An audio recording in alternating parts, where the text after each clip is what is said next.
Welcome to the Life You're Made For with me, Dr. Heather Penny. We're going to be having conversations that talk about us spiraling up versus spiraling down, because we all want to be living lives that are about thriving, not just surviving. This is the life you're made for. So let's get going. Hello, everyone. I am here with a very good friend of mine and dear old friend of mine, but also a fellow entrepreneur, Jason Squires. How you doing, Jason? I'm doing fantastic. How's it going, Heather? Good. Good to see your face. For those of you who are watching us, of course, on the YouTube, we get to see us. And clearly you got the memo. We're both wearing black. Jason, that's how I roll. That's how keeps it simple, does it? Absolutely. Absolutely. Hey, Jason, tell us a little bit about who you are and what you do. Yeah, like you said, my name's Jason Squires, and I am a lover of creatives. I have always loved working with creatives, and so my wife and I launched a company called The Creative Launch, and we spend our days resourcing creatives through coaching, in-person events, doing some stuff online. Just everything we do feeds towards helping creatives have the tools to thrive, and I love getting to do this. You get to do it and call it work and go, this is my day job. This is not a side hustle.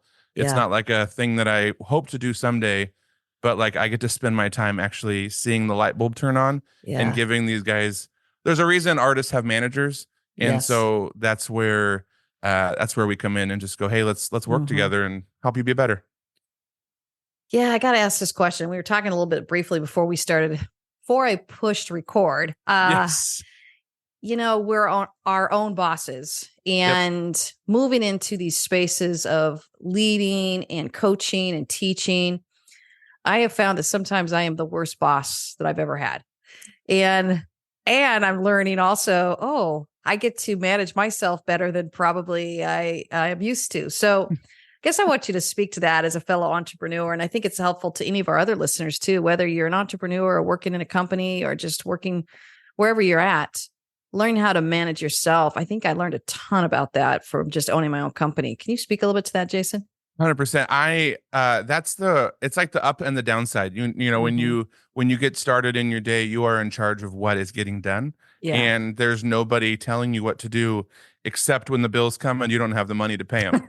And so, that's I don't mean to be laughing, but yes, I know. You know what I mean, though, where you go, I took too much time off, or but the beautiful thing is that it gives you the autonomy to go kind of dream and do and do the thing that you want to do. And I love the rhythms that it's created for my family, and being able to be home. I literally eat 3 meals a day with my kids, and they're homeschooled. And so the thing is not a lot of people get to say that, and I don't say that lightly, but it's like what we're able to do, following our passion, my wife and I following our passions, and creating that family time. It all comes together at a space, and so it's been fun and hard. But the other thing too is when there is a problem, it is your fault, and so right, and so it just you can't point at anyone else, can you? There's nobody else that can make and that's like it's good and bad, but it makes staff meetings is like a date night for my wife and I, where we sit down together, and I'm working with somebody that obviously my partner in life, and so it's she and I just it works so well that we've been doing this now so long that I can't imagine it any other way, to be honest with you. But it's the way. Not everybody's wired this way. I want to point that out too. Where there are people who should not get into solo entrepreneur life, that might want to, but it's more self-driven than it is, led by somebody. So what's some of the most challenging lessons you've learned?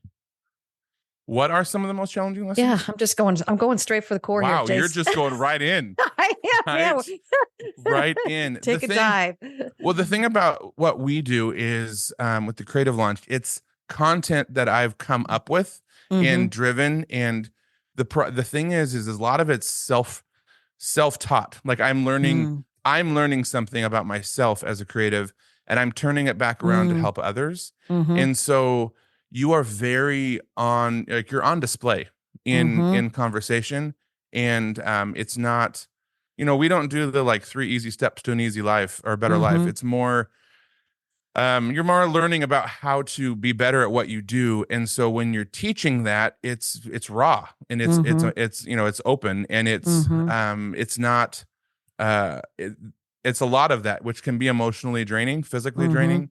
Mm-hmm. And you constantly have to make sure that you're maintaining that. And it's that you're not just teaching something you're not actually dealing with. A lot Mm-hmm. of people don't think about it with coaches, that coaches are actually dealing with the things that they're teaching and they're Yes. working through. It's not just, Yes.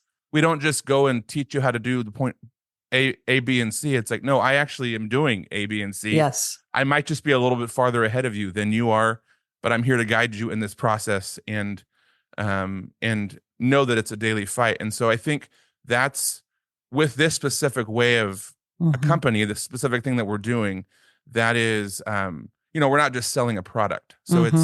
it's a Mm-hmm. lot of introspective and Mm-hmm. time away and clearing your head and making sure that you don't get caught up with, as we mentioned before, like the day to day and the things that Mm-hmm. come with owning a Mm-hmm. business, but actually keeping what is your passion out in front. Mm. And so I love that you brought that up because you just helped give me the segue to what I want to talk about today. you're welcome. You're welcome. Yes, thank you, my friend. Um, live it, teach it. Yeah. That idea of you're right on. Many people, and I think it's this attempt that I'm constantly saying, what I call kicking the pedestal out from underneath us. Hmm. We don't just coach and teach it because we like to be in our ivory tower, or we like to be on our high horse, or we like to have all the answers. We are coaching and teaching it because we've lived it out. And I would say 100%. that's what I love about you, Jason. I think that's why we've connected over the years of just our deep values around authenticity. We're not going to tell other people to do it if we're not doing it ourselves. So I guess I want to talk about something that I have practiced myself, and then I put it into a book, which is Grace Space. Yep. And it's 7 practices that I started practicing myself as a coach because I saw the world was being so mean to each other, and I just thought we can do better. And this idea of safe spaces is a good place to start, but I think we're ready to evolve to that next level. Safe spaces is like this foundation. And thank you for whoever started it because we need safer places to have conversations. But grace space is this next level of saying, you know what, you actually can cultivate spaces of grace around us wherever we live and lead, and we can step into those spaces. So I guess I just want to pivot there, and I want to say thank you first for endorsing my book, but let's have Absolutely. that conversation of what were some of your initial thoughts as you started reading Grace Space? So I'm not a reader, and you handed me the book and said, "Okay, can you read it and then give me your thoughts on it?" Yeah. And I don't sit down and read. I sit down and listen. Like I'm more of an Mm-hmm. audible listener. I honestly couldn't put the book down Mm, because I was sitting reading it going, this is so applicable to life and it's mm, so applicable to how anyone, like you said, anyone can read this. It's not just like this is the book for somebody that's doing this. So anyone in any walk of life in any mm, frame of the world can pick up your book and go, this is how I should be operating mm, and this is what I should be doing. And mm, and so as I was going through it, one of the things that I love doing in coaching and in dealing with people is understanding how they're wired so mm, that I can better reach them. And mm, so we do that through the 5 love languages and the 3 learning mm, styles. mhm, So you guys, if you're not familiar with those, the 3 learning styles are auditory, kinesthetic, and visual. So learning by hearing, learning by seeing, learning by doing. And then the 5 love languages are how you receive love or how you mhm, receive affection from people. mhm, And those those 2 things go hand in hand in how people respond. And I've mhm, always loved that because I go into scenarios as a musician mm, oftentimes where I have an hour with a group of people before I have to be on stage playing with them in a live scenario. mhm. And so I've just met these people. I have 1 hour and then I'm on stage and we're playing together as a band. And I didn't realize Wow. how much I was learning in the process over the Sure. years, Mhm, getting to know people and getting to walk through this process with them. mhm, And so when your book came out, I was like, this basically continues the thoughts that I've always had on how to understand people because people are not inherently evil as mhm, much as we might think that mhm, as much as I might think that they are. It comes back to knowing who somebody is, Mhm. and then giving them grace, giving them Mhm. trust, and giving them like one of the seven is questioning versus accusing. And I think Mhm. that's the one that probably got me the most, because that comes from how I respond is how you're going to respond. Mhm. And so how I say something, if I ask versus accuse, then I'm giving you the benefit of the doubt that there's more to the story that maybe I don't know. Mhm. Mhm. And then there's not an automatic defense mechanism that comes up from the accusation. Mhm. And so I've always implemented this. I I love the book because it's put words to thoughts that I've had. And I Mhm. think that's why I fell in love with it so much, because I've always implemented this. I mean, with like customer service Mhm. in phone calls, Mhm. where no anytime you call a customer service number, it's because you have a problem, Mhm. and you're not calling them to say, "Hey, thanks for hanging out and on the phone, and thanks for providing Yes. internet." Like, no one does that, right? Thanks Just Amazon for want to delivering. tell you what a great job you're doing. That's my I customer just feedback for you. it's right. I sat Yeah. on hold for 45 minutes just for that purpose, right? And so I have found a long time ago that if I approach that conversation Mm. with grace, it's Mhm. so much more fun, actually. Mhm. I Mhm. enjoy the first like 12 seconds you have to break the wall Yeah. and let them realize I'm not going to attack you. I just have a Mhm. question, right? Mhm. And Mhm. so I've started conversations like with them as I've started conversations there with things like, hey, I have a problem. It's not you. You just happen to answer the phone. And so I'm angry at the problem, not at you. Yes. So let's just start with that. So, if you hear some emotion in my voice, it's because I haven't had internet for 4 days, and, Yeah. my kids are homeschooled and we're trying to get this resolved, type of a scenario. Yeah. Um, and the funny thing is they're actually nicer on the backside, and Yes. they come back and lower your internet bill, and you live in, I'm not stressed, you're not stressed. That conversation very well could have made their day, and Yeah. that's my goal in life. And so, Mhm. um, so that was a long answer to your question, but I Well, think I love it. Yeah. my space, I Mhm. love taking with this book now, taking it and Mhm. physically applying it in scenarios, going, it's given me words. It's Mhm. given me the words to say, like questioning versus accusing. I've lived that, not Mhm. actually putting a frame of reference around it. And this Mhm. gives me a frame of reference to actually kind of help propel that message. So I really appreciate you saying that because it's exactly my intent. I feel like a lot of this we're doing instinctively. So a lot of us know it. And in our best of days, we're practicing it. In our worst of days, we're totally giving it to our dark side. But I think it's like seven handles I wanted to make sure I gave people that says, you know what, you can pick up that little suitcase when you need it. You can pick up that little suitcase when you need it. yep, But focusing on the one that you need to help you create that space, it's like a shortcut that gets you to it faster.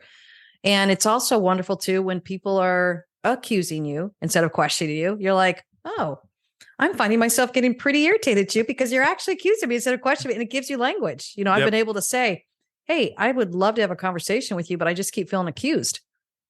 If you'd like yep, to have a dialogue and ask each other questions and get each other's perspective, I think this is going to go much better. yep, Rarely have I had people say, no, I just want to stay in a terrible, de-escalating conversation of just everything spiraling down. And this goes to my point I want to make too, of just what you said earlier. Assuming good intent, people want to have a peaceful life. We just often don't quite know how to do it. And then we don't know what to do with our emotions, whether it's, not having truth. internet for 4 days, or whether it's your low blood sugar, whatever it is that you're dealing with in your world, not being able to have words around that to say, you know what, I actually have a choice here. As I'm waiting for this customer service rep to pick up this phone and talk with me, I can actually accuse or I can question. I can choose to respond or react to this situation. I feel myself wanting to accuse and react. I want to Yeah, go off of this person and I want to say, you always have the right to do that. You always have a choice to that. But many of us don't recognize that we have that split second choice. And what I love that you talked about is you're starting to recognize that you have 1 hour to create a space of grace around you between you and the musicians that you got to get up and actually lead and sing with. Yep. You have 12 seconds to actually make that deposit into that customer service rep before you step into that. I would just love for you to talk a little bit more about that, because it's something I'm hearing you say that's instinctively that you've lived with this value around a grace space. Yeah, on the customer service side, like when the phone picks up and they say, "Hey, it's so and so from Amazon. How can I help you?" My first response is, "How's your day going?" And because they have a book of what they're supposed to say, when these things happen, and kind of wander the conversation, and you can audibly hear a, "Oh, like you actually care about what I," and Yeah. I will spend time actually getting to know the person before I tell them my problem, or before I tell them my package hasn't been delivered. It's been sitting pending for 3 days. I will say, like, "Hey, how's it going?" Like, what? It's small talk where it's go like, "I'm a real person, you're a real person, and like, my problem actually isn't your fault. Literally, you did not cause my package to not show up. And so I could take it out on you, but you've actually done nothing to cause the problem.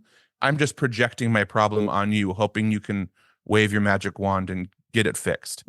And when you approach them with that kindness, one, it just feels better. Like, nobody leaves a conversation yelling at somebody feeling good about themselves. Like, you kind of go, God, that was not fun to do, and I didn't like to do that. But you leave a conversation with where you've shown grace to the other person, you are just going to feel like, even if I didn't get what I needed, I didn't do anything wrong. Like, I've hopefully set their day on a better course. And because the next call they get, they're going to deal with somebody that that's frustrated. And so I have learned that if you take a genuine interest in the person, they're going to take a genuine interest in your problem and probably fix it faster. Whether that's they realize that or not, their defense mechanism is going to come up if you come at them hard. And the same thing as I show up in a room with a band full, a group of people, there is already a sense of, like, I'm a good musician, and I need to show off for this person so that they know that I'm quality. And the difference between amateurs and professionals tend to be like, on the professional side, you tend to see more of, like, I'm just here. Like, I'm here to serve, and I don't, and I want to be here, and I want to help, and I want to, and that is like when maturity kind of kicks in as a musician, and you get to have more fun when you're up on stage playing music with people who are in a good mood and know that no matter what happens, you have their back, and you have the best intention for them, and you're not looking down on them or. And again, some of these things are not just verbal. Some of these things are how you carry yourself and how you approach them in conversation. And again, we talked about this at the beginning. Like, I'm answering this question not because I've nailed it, but because when I've been in situations where I can see it on both sides and go, like, I've not done it well, and I've done it well. And and we all have, right? So yeah. I love that. And I love what you're saying about that, because I hear you taking full responsibility for your impact on the world, whether it's your family or whether it's your people you're leading with or your clientele or the customer service rep fixing your internet. I mean, every space you're seeing the value of really being humane. And I think that's what I'm wanting to pull out so much in Grace Space, is saying, can everybody join us? It's not just me anymore now, Jason. It's you and me. You're going to be a part of my Grace Space team here. But I'm in it. I'm on thanks. Can everyone join Jason and I? Yes. And I want to say a shout out to all of you. Many of you are already doing it. This is some really cool shortcuts to get there quicker. And I guess on that note, grace is such a big word. So I'm going to ask you, totally going to put you on the spot. How do you define grace? how do you define grace? Mm-hmm. I think in the context of what we're talking about, Mm-hmm. it is giving the person, kind of giving the person the benefit Mm. of the doubt, or trusting that Mm-hmm. they aren't that they have everybody has the best intention in the conversation, Mm-hmm. and not I think more importantly, not putting yourself above anyone. Ooh, I love So that. like where you sit Mm-hmm. down and we're literally sitting across the Mm-hmm. table from each other, and you know this is, again, you and I both are Mm-hmm. in the same scenario. Not to toot our horns, we've done some pretty cool things, Mm-hmm. and there are conversations where you could go, like, everybody has those one-up conversations. Look what I've Yeah. done. Look what I've done. Look what Yeah. I've done. I've walked on the moon. You're like, and Yeah. and they're like, you sit down and go, like, I just want to hear from you. Like, I want to know Mm-hmm. what's going on here, and so that is entering the conversation that no one's better than anyone.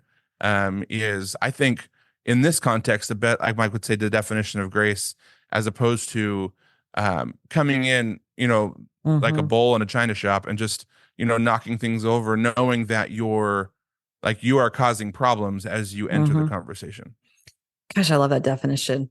I kind of heard two aspects of it: assuming good intent and giving people the benefit of the doubt is the way you worded it. And I love that. And then the second one, of course, is we're on the same playing field. Yep. And what a powerful example. I just think about if we all really played that out, talk about keeping us more humane. And one of the reasons I really wanted to put this language out there and I want the conversation to grow around it is because I saw people almost not realizing they were getting victimized by their own emotions of being personally offended or feeling rejected or feeling put down, or just jumping to conclusions about the other person. Like they're out to get me. I'm like, are they? Or are they just maybe having a bad day? Or maybe you misunderstood something, or maybe everybody's just hungry and needs a nap right now. There's all these reasons, but it's like our society is jumping to this very aggressive, almost violent reason of, I'm sure that person meant to hurt me by the way they're voting and the way they're dressing and the way they Right. posted something on social media. They were coming after me personally.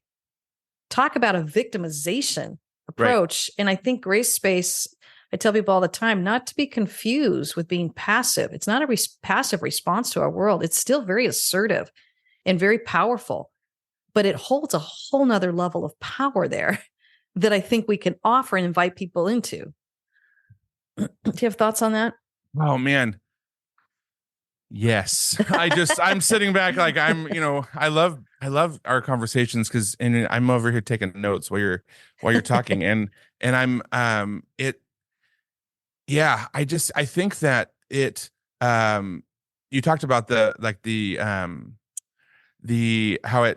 grace has it's not a quiet way of introducing things. It's more assertive. Mm-hmm. And I think that in this context and in this space, you're nobody likes somebody who just kind of like, it's fine, whatever, that's fine. Like that's not in that space, and carrying on the ability to trust the people that are in front of you and the people that are around you is a more, I think, it's a more powerful approach, because we all want to be loved, we all want to be cared for, we all want to be taken care of. Nobody wants to feel like they're less of, or less of something, or beyond help, or I'm better than you, or whatever that case is. It's coming into the conversation knowing that you are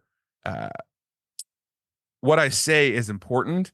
One of the things we're teaching our kids right now is that words matter. And I have a 12-year-old and twin 9-year-olds, and they're at that age where they're realizing the words that I say, it's not just the words that I say, it's how I say them. And you say something and you kind of throw the dart across the room, and like, did you have the best intention in that that conversation when you said that thing?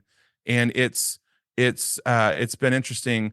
Literally this morning, we were sitting at breakfast, and I had a copy of your book in my hand. I was looking at the book, and I looked at my daughter. She's 12, and I was like, I think you need to read this. And she was like, I'll read it. And I was like, she loves to read. And I was like, I think I think you're at a space now that you need to read this, because it's introducing those things to Mm, people to go like, I want to live happier. yeah. I want to live Yeah. less stressful. So Yeah. Well, and I love what you're saying about that too, because I think as my rally cry is being able to say, to your point earlier, we all want to be loved, valued, and heard. We all want yep. that. Why aren't we living more that way? With all my fingers pointing back. So several years ago, sitting down and saying, how do I want to create a space around me that people want to live in and that people want to lead with me in? And that's why I use the term living and leading. It's like you can't separate them both. If you're a leader, you've got to live out of your sense of self. If you're living out of something, you have the ability to lead in that too. So I think it's a beautiful synergistic power that we can all hold and carry with us. What I'd like people to do is really start understanding their ability to hang on to that power and to cultivate it. And even it just takes one person. I've seen one person shift a room of 200 or Yep. more. And you know, my example I bring up in the beginning of the book about World War One on the battlefield, and how the Germans and the British were fighting. And it took one German to start lighting a Christmas tree and start talking, you know, about the fact Christmas is coming, that ceased the fire for at least a day for both sides. I Isn't love that a that powerful? story. I mean, isn't that a great I story? It love that actually story. happened. It's not like a pretend thing I Yep. pulled out of the air. And then you said they brought in new soldiers. They had to bring in. Yes. Yes. Yes. Yeah. I read the historical account of it just to make sure I was getting it all accurately. And I cited, of course, in my book, but reading that book on that, where this historian was documenting what happened the week before Christmas, where these, you know, the Germans and the British, they were like, we're over this war and it's Christmas. And it took one person to shift the whole tide. And I guess that's what I want to bring up here. Yeah. You know, what's your thoughts on that? That is, be that person. That's Mhm. that's where I feel like is, you can't say that someone else is going to do it. And I love this application because of thinking about being that one person in like, I'll go into a coffee shop, and you know, the barista, I go to the same coffee shop on a daily basis. The barista and I have become friends, and are we started talking through talking through things in our 45-second interactions. Mm. Like, you know, I order my Wow. coffee, she hands it to me, and because of kindness, and Mhm. because of relationship, and because of consistency, I can be that one person in her life that Mhm. she may not know anyone else, or have those interactions later on, Mhm. but I am that one person to the one person. And I think Mhm. specifically in today's world, we always look for large responses to things, Mhm. where it's like, you know, I'm hoping that this post gets you know, 100,000 likes on Facebook or Instagram, and we're hoping that one step causes a big wave. But I Mhm. don't think, you can't think of that in this regards. Mhm. It is, I hope that my response today is actually going to better that one person's life in the future. And you Mm. don't know if your engagement in that space Mhm. is going to, you know, change the course of their day, Mhm. potentially change the course of their life. Yes. I've been, you know, I've been a solo artist for 18 years. I've been Mm. doing music and traveling around, and I used to get really bummed when crowds were small. And you know, Mm. we go back to coffee shop days, Yes. and Yeah. there are, you know, you'd stand up in front, and there'd be, you know, a small crowd in front of you. You'd play some Mhm. songs, and they'd and walk away. And I've had more interactions with people in small crowds, where they Mhm. go, that one song you played actually made me realize, you Mm. know, whatever, or it helped me through a hard time, or um, what you showed me, and who you were in this moment is helping Mhm. me be better. And I'm going to go to bed a completed day, Mm. knowing that I've shifted somebody Mhm. towards good, and I've shifted Mhm. somebody away from the bad and towards the good.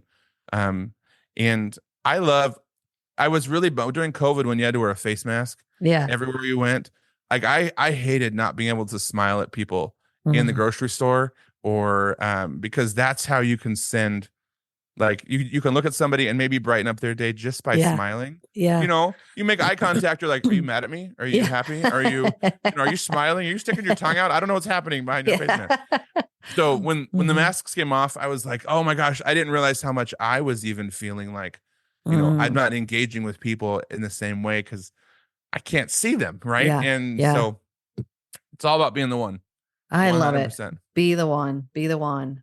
I think as we wrap up, you mentioned this a little earlier, the fatigue that can kind of come at us. And it's not just with entrepreneur, right? It's being a parent. It's, living with people. It's just trying to get your grocery shopping done, whatever it is you're facing that day. Sometimes it's hard to offer grace.